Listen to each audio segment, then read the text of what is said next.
Apreciados amigos, un saludo cordial. Una vez más con ustedes el pastor Luis Aguiluz. Agradecemos a Dios por esta oportunidad y también al repasar la palabra de Dios estamos seguros que esto va a llegar a muchas otras personas porque estamos compartiendo este video al suscribirnos y también al compartir, al darle un like y al poner nuestras preguntas y nuestros deseos de bendición, como también compartir algunos pedidos de oración, va a ser de mucha bendición. La lección para esta semana es la lección 10. Estamos ya acercándonos al final de este trimestre. La lección para esta semana se titula El fuego del infierno, lección número 10. Y el versículo de memoria se encuentra en el libro de Primera de Tesalonicenses, capítulo 5, versículo 21. Versículo corto que dice, examinadlo todo, retened lo bueno. Examinadlo todo, retened lo bueno. Qué interesante. La lección nos cuenta que el poeta italiano Dante Alighieri escribió su famosa obra La Divina Comedia. Y dice que allí él relata un viaje ficticio del alma después de la muerte. Dice que el alma va al infierno, en el interior de la tierra, o al purgatorio, ¿no? Donde el espíritu humano puede purificarse y hacerse merecedor de ascender al cielo, o al paraíso, a la misma presencia de Dios. Y aunque esto es solo ficción, esta obra fue una influencia poderosa para que muchos, especialmente en la teología católica romana, asumieran como una posición teológica esta ficción creada por este autor italiano. Muchas confesiones protestantes conservadoras también adoptaron esta creencia de que el alma es inmortal. Y hoy en día ha ido por todos lugares, se ha esparcido por todo territorio la idea de que el alma no muere, de que el ser humano después de la muerte sigue vivo. Y esto no está conforme a lo que nos enseña la palabra de Dios. Por esta razón, la lección de esta semana trata de aclararnos, trata de darnos luz, trata de mostrarnos qué es lo que dice la Biblia realmente acerca de estos puntos tan importantes. El primer punto que presenta la lección es lo que habla acerca de esos gusanos inmortales. ¿Será que los gusanos son inmortales? Porque al parecer son gusanos que nunca mueren. Y vamos a ver lo que dice Marcos 9:42. Porque Marcos 9:42 es una expresión usada por Jesús que viene de Isaías, ¿verdad? Isaías 66:24. Vamos a leer Marcos 9:42 y vamos a ir hasta el versículo 48. Dice aquí, cualquiera que haga tropezar a uno de estos pequeñitos que creen en mí, mejor le fuera si se le atase una piedra de molino al cuello y se le arrojase en el mar. Si tu mano te fuera ocasión de caer, córtatela. Mejor te es entrar en la vida manco que teniendo dos manos ir al infierno, al fuego que no puede ser apagado. Y si tu pie te fuera ocasión de caer, córtalo. Mejor te es entrar a la vida cojo que teniendo dos pies ser echado en el infierno, al lugar del fuego donde no puede ser apagado, donde el gusano de ellos no muere y nunca el fuego se apaga. Si tu ojo te fuera ocasión de caer, sácalo. Mejor te es entrar en el reino de los cielos con un ojo que teniendo dos ser echado al infierno, donde el gusano de ellos no muere y el fuego nunca se apaga, porque todos serán salados con fuego, y todo sacrificio será salado con sal. Buena es la sal, ¿no? Mas si la sal se vuelve insípida, ¿con qué la sazonaréis? Tendré sal en vosotros mismos y tened paz los unos con los otros. Esta expresión utilizada por Jesús nos muestra algo que hoy en día se considera como si fuese una revelación de Dios, cuando en realidad el Señor estaba utilizando algo que se usaba mucho en esa época. Y vamos a explicarlo. Miren, el lenguaje que se utiliza se conoce como hipérbole, ¿no? La hipérbole es la exageración de una circunstancia en un relato. Una hipérbole que está relacionada con una metáfora, ¿no? Que es la traslación del sentido recto de una voz a otro figurado, en virtud de una comparación tácita. O sea que aquí el lenguaje figurado de Jesús trata de mostrarnos de una manera exagerada una realidad de aquel tiempo, de aquel momento. El gusano hace referencia a los gusanos, porque no es un gusano, son los gusanos que se alimentan de un cuerpo en descomposición, ¿no? Y al citar Jesús, Isaías hace referencia a un campo de batalla donde los enemigos de Dios están muertos en el suelo, en un proceso de descomposición. Lo que no destruye el fuego, lo destruye los gusanos. O a la inversa, ¿no? Lo que no destruye los gusanos, lo destruye el fuego. Lo que no destruye, ¿no?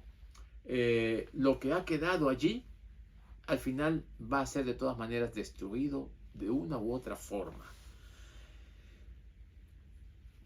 Podríamos nosotros sacar como enseñanza lo siguiente. En primer lugar, reconocer que los gusanos no son inmortales. Dios no creó a los gusanos para que sean inmortales, ¿no? Los gusanos que no mueren es una referencia a que van a acabar su trabajo, lo que están haciendo. El énfasis es en que los gusanos no dejarán incompleta su tarea.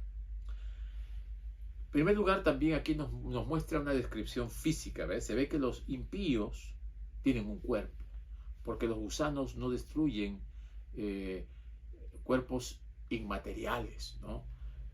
Lo que los gusanos están haciendo es destruyendo un cuerpo físico. Los gusanos, como mencionamos, no son dotados de inmortalidad.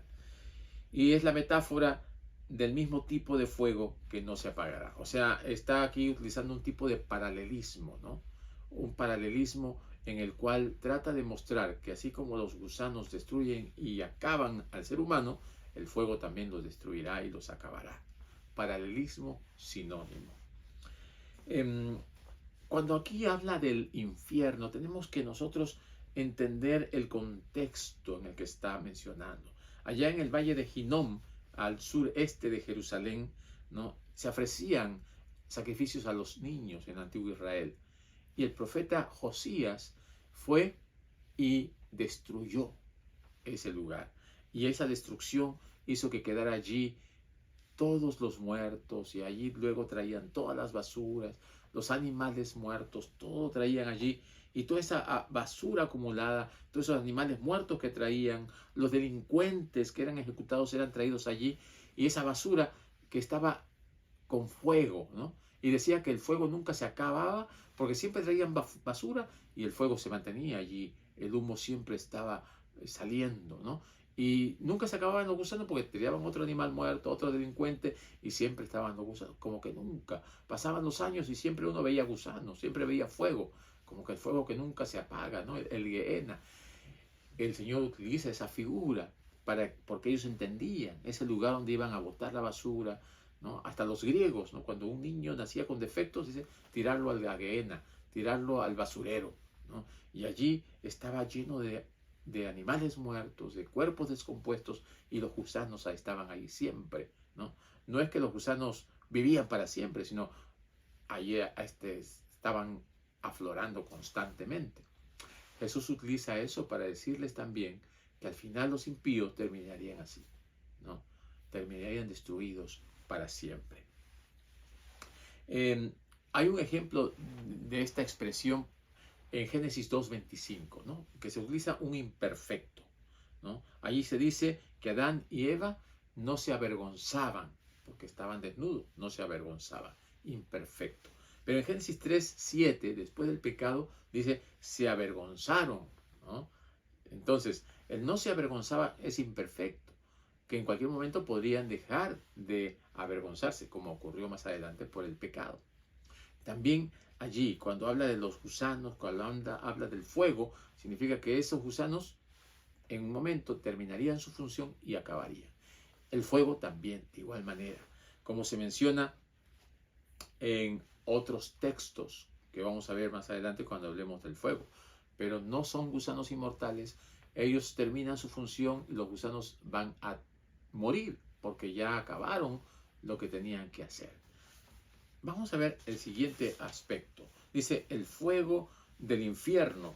es la lección siguiente del día lunes. Nos habla acerca del fuego del infierno. Aquí relata el hecho de que un sacerdote católico de nombre John Fornis, ¿no?, ilustra el tormento como una gran bola de hierro, dice que más grande que el cielo y la tierra, ¿no?, y que de vez en cuando, tal vez una vez al año, venía una gran ave y con su ala tocaba un poquito esa bola de hierro. Y decía que iban a tardar 100 millones de años, ¿no?, para que toque y toque y toque y toque esa paloma, algún día se llegue a desgastar esa bola de hierro, como diciendo, y por la eternidad no iba a descomponerse o deshacerse o acabarse. Así también dice es el infierno, que no se gasta, que no se acaba.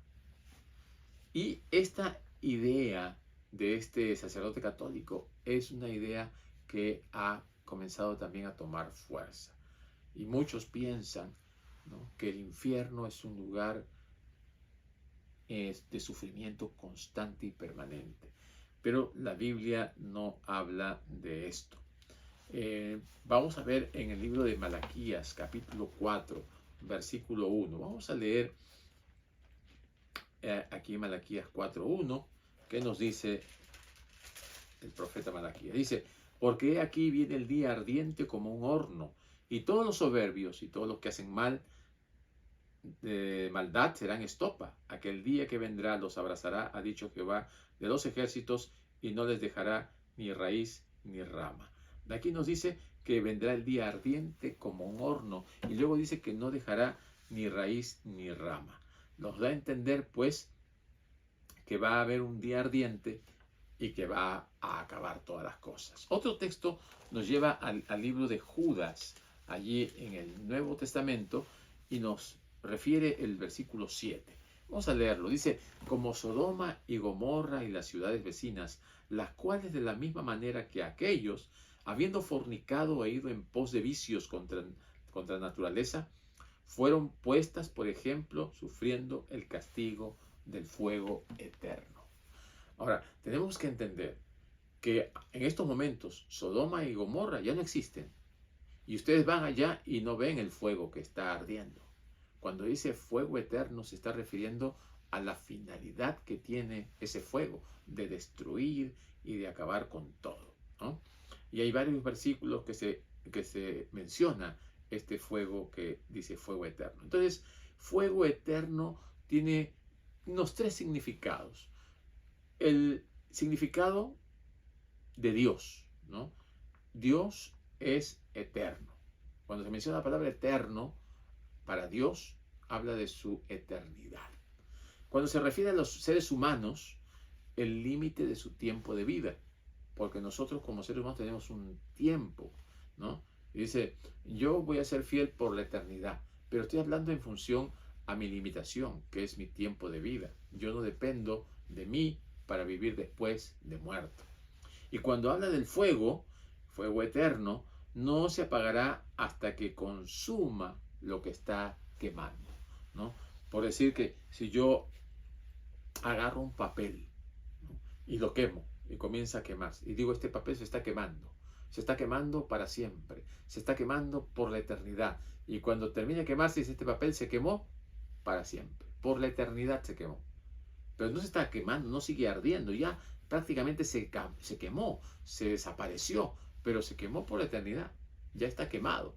El proceso del quemado se realizó hasta que lo acabó.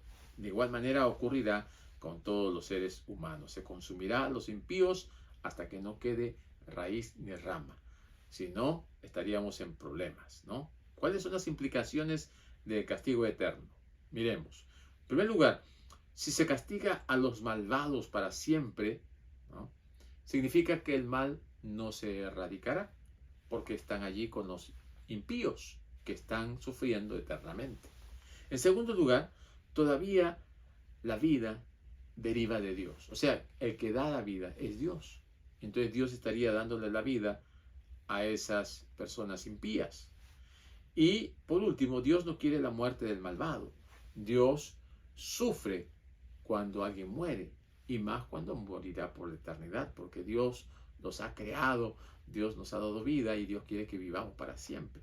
El hecho de que alguien muera produce un serio sentimiento de dolor en el Señor, en nuestro Dios, porque Dios nos ha creado para vivir, no para morir. La muerte es un elemento extraño que se ha introducido en este mundo por causa de la rebelión y del pecado.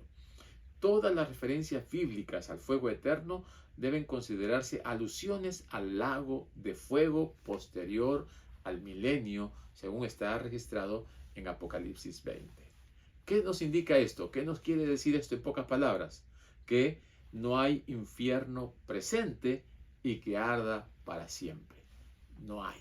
La Biblia habla de que el fuego será después de la venida de Jesús, después aún del milenio, después del milenio, cuando se destruya a todos los impíos.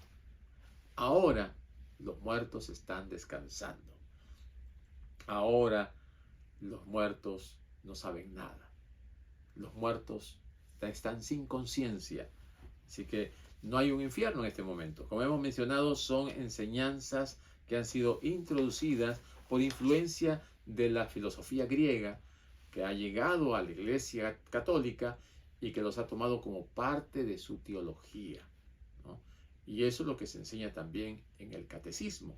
Y el catecismo menciona, ¿no?, que el infierno existe, que el purgatorio existe y que hay un paraíso también.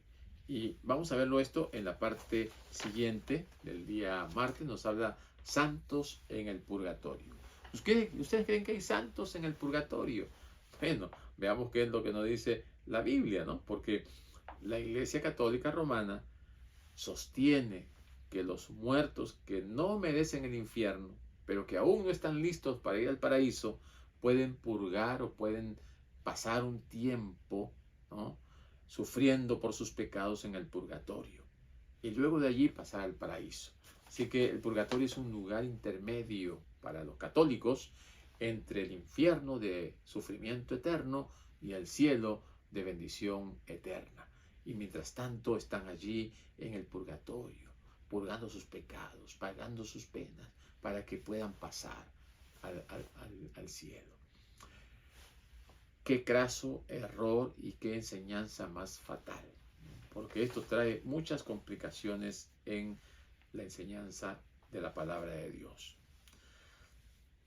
En el libro del Catecismo nos dice que el purgatorio, ¿no?, es el lugar en donde a través de los sufrimientos y de las penitencias uno puede prepararse para pasar al cielo. Pero también dice que los sufrimientos en el purgatorio pueden reducirse con las oraciones y la penitencia de los seres queridos. Qué tremendo, ¿verdad?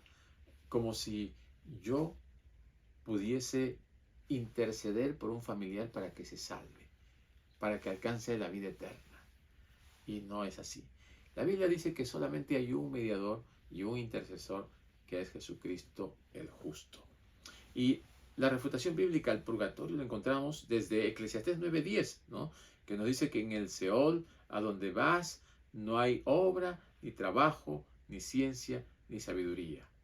No hay nada. Así que si la Biblia dice que no hay nada, pues no hay nada. Ezequiel 18:20 dice: el alma que pecare, esa morirá. Y el que se aparte del pecado, vivirá. Y en el 22 dice: no se recordarán tus transgresiones. O sea, si nosotros nos arrepentimos, el Señor nos perdona. El Señor nos perdona. No es que hay un lugar donde tenemos que estar para pasar luego al cielo. Los muertos nada saben. Los muertos están en un estado inconsciente. Y esto es algo que nosotros tenemos que comprender, asimilar y tomarlo como nuestro. Que los muertos nada saben. Una vez que el muerto está descansando hasta la venida de Jesús, como ya hemos visto en lecciones anteriores. La justicia de uno no se puede transferir a otro. Nuestro único mediador es Jesucristo, y a la muerte le sigue el juicio final. No hay segunda oportunidad. después de la muerte ya todo está decidido. Unos para salvación, otros para perdición. No hay nada que podamos hacer ni por otros ni por nosotros mismos.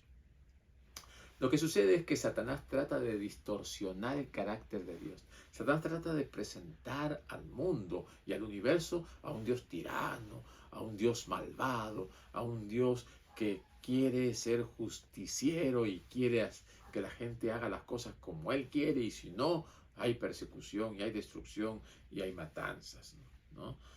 El purgatorio pues también distorsiona el carácter de Dios, porque no muestra a un Dios de amor. La inmortalidad del alma también distorsiona el carácter de Dios, porque si el alma es inmortal, entonces, ¿dónde queda Dios?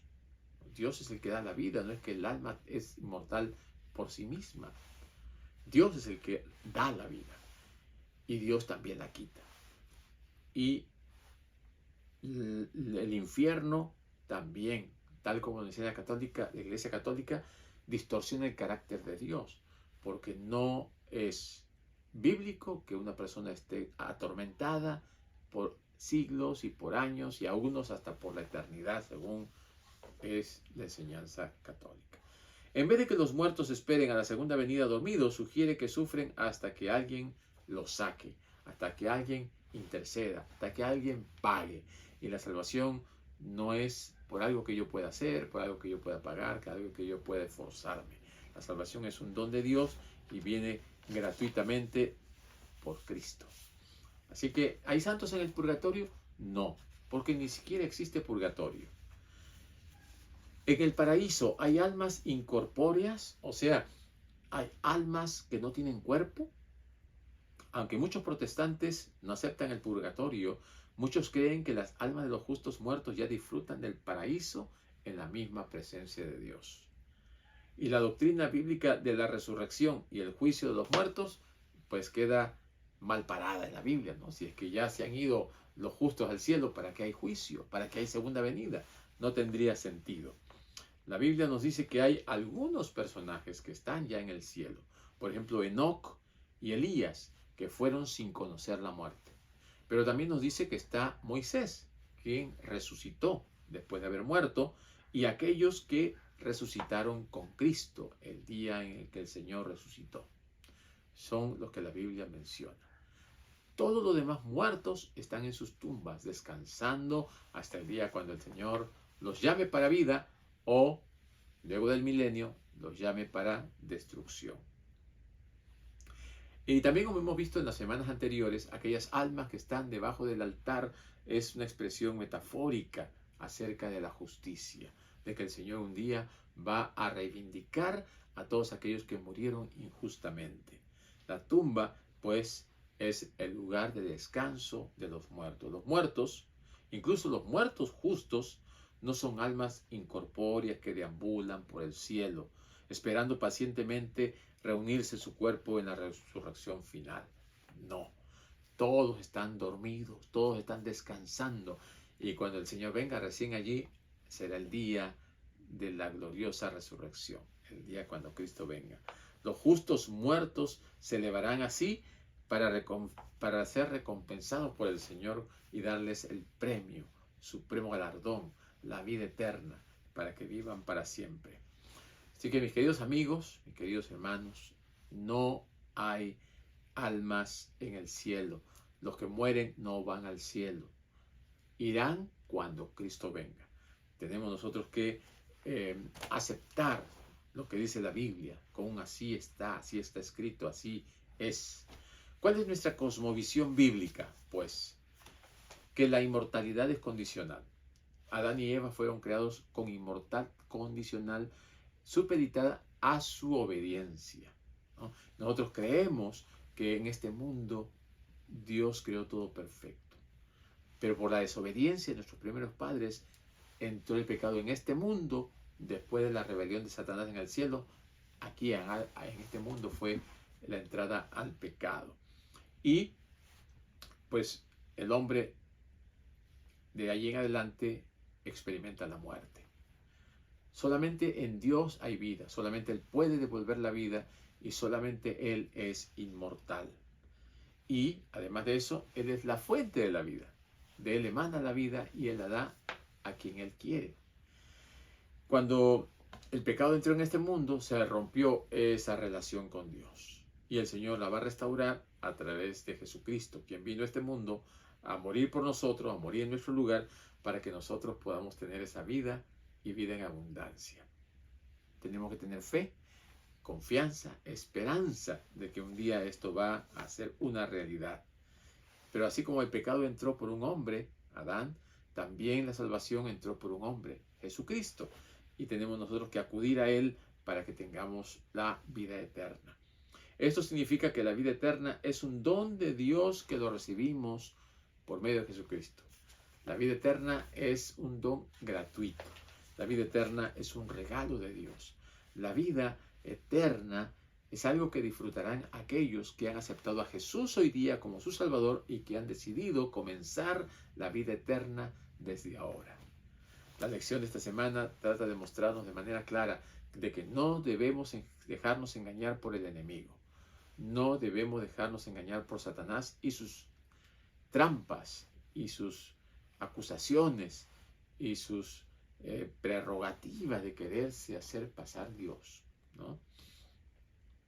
Sobre el error fundamental de la inmortalidad natural descansa la doctrina de la conciencia en la muerte, doctrina que, como la del tormento eterno, se opone a las enseñanzas de las Escrituras, a los dictados de la razón y nuestros sentimientos de humanidad. Según la creencia popular, los redimidos en el cielo están al tanto de todo lo que pasa en la tierra, especialmente en la vida de los amigos que dejaron atrás.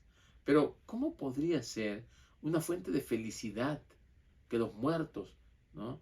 Para los muertos, conocer las tribulaciones de los vivos y ser testigos de los pecados cometidos por sus amados y verlos sufrir todas las penas, desilusiones y angustias de la vida? No, Dios no quiere que esto suceda. Dios quiere hacer las cosas correctamente. Dios nos ha dejado su revelación para que nosotros estemos alertas, atentos, apercibidos y preparados. Así que, mis queridos amigos, mis queridos hermanos, analicemos bien la palabra de Dios. Recordemos que este es solamente un repaso. Dediquemos tiempo a profundizar y veamos lo que el Señor quiere decirnos de manera más directa a través de estas parábolas, a través de estas metáforas y de estos lenguajes simbólicos. El fuego en el infierno es algo que ocurrirá después del milenio. Será solamente para los impíos y será el lugar donde sean destruidos para siempre. También en esta lección hemos aprendido que las personas que mueren morirán hasta que sean completamente acabados.